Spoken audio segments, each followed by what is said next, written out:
Harare. New entrants to the presidential race in Zimbabwe have set their sights on new voters as well as those who are undecided. By the 10th of June last year, the Zimbabwe Electoral Commission (ZEC) said there were 5,804,975 registered voters in the country. The figure is expected to rise slightly once a 10-day voter registration blitz starts on Friday. It will be the last before the elections. The Zimbabwe Election Advocacy Trust (ZEAT), an election support civic group, blamed political parties for not doing enough to get new voters registered. This despite both Zanu PF and the biggest opposition party, the Citizens Coalition for Change (CCC), urging their supporters to register as voters. In its drive, Zanu PF is targeting 5 million votes while the CCC believes new voters will help it dislodge the ruling party. A new kid on the block, Robert Chapman of the Democratic Union of Zimbabwe, has been crossing the country pitching his aspirations for highest office.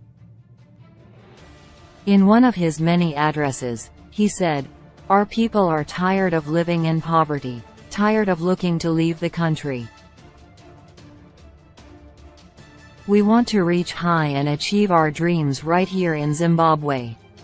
I am running for president because prosperity is possible." Many dismiss him as a passing fad, but others think he is making an impact by dismantling voter apathy in a country where past general elections were largely a two-candidate race despite having as many as 18 candidates on the ballot paper. But Chapman said there were many undecided voters whom he referred to as the silent majority. Many Zimbabweans have given up on political dialogue due to its serious toxicity and lack of depth on national issues. "We hope our positive campaign ignites many of the silent majority to participate in these elections," he added in one of his Twitter engagements. In January, David Coulthard of the CCC noted with concern while Chapman had the right to contest for the presidency, it would divide those against a Zanu PF victory, before openly inviting him to join the CCC. Initially, Chapman claimed he had intentions of working with the party but was told he would play a goat-skinning role.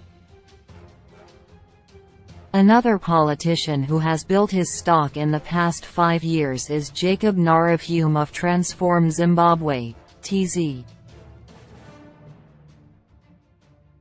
In 2020, he was arrested for organizing a cleanup campaign and has regularly called out the ruling party's shortcomings.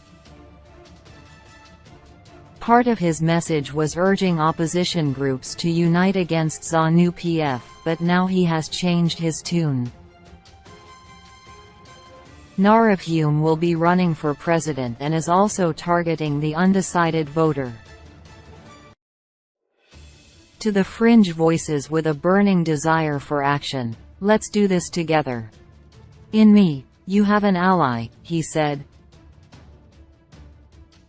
The leader of the biggest opposition party in the country, Nelson Chamisa, lost narrowly to President Emmerson Mnangagwa in a disputed election in July 2018. In his second attempt, it is a high-stakes game, but his critics said he was not doing enough to convince the public he was the best choice despite being the most popular. During a press conference in Harare on Thursday, Chamisa added contrary to what his critics said he had a master plan. "We are sophisticated, they don't know what we are up to. Zanu PF is panicking," he said. Chamisa also claimed a Zanu PF victory in a free and fair election was impossible because the party specialized in vote rigging. Zanu PF don't believe in campaigning, they coerce. We are different from them. We prepare to win. And they prepare to rig," he said. Elections are expected on a yet-to-be-announced date in August. This